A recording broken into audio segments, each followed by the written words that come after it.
Hi friends, ఒక్కసారి ఈ ప్రదేశం చూసారా ఫ్రెండ్స్? ఇది కూర్చోటానికి వీరభద్ర స్వామి దేవాలయంలో మనం చక్కగా కూర్చోటానికి, దర్శనానికి వచ్చిన భక్తులు కూర్చోటానికి చాలా సెటప్ చాలా మంచిగా అద్భుతంగా చేశారు. ఇది మందిరం లాగా ఉంది. చుట్టూ కూడా చాలా సుందరంగా ఉంది. ఒక్కసారి చూడండి, ఈ చైర్లు కూడా చాలా బాగున్నాయి. ఇవి కొత్తదనాన్ని తరిపిస్తుంది.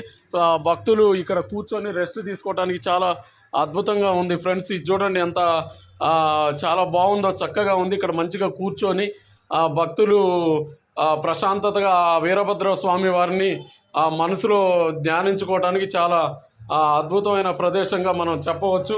ఇది చాలా నీట్గా ఉంది ఫ్రెండ్స్. చూడండి ఎంత బాగుందో.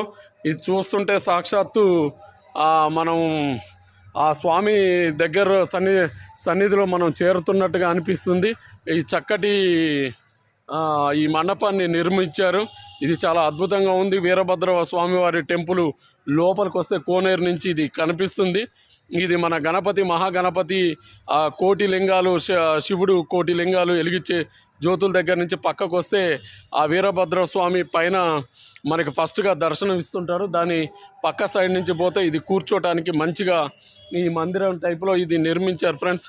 చాలా చక్కటి వాతావరణం ఫ్రెండ్స్. ఇక మనం ఎంత చెప్పుకున్నా కూడా ఈ స్వామి గురించి కానీ ఇక్కడ ఉన్న ప్రదేశాల గురించి మనము ఎంత మాట్లాడుకున్నా మనం ఏం చెప్పలేము ఫ్రెండ్స్. చూడండి ఎంత అద్భుతమైన కూర్చోటానికి ఎంత మంచిగా నిర్మించారో. Bye friends. ఓం నమః శివాయ.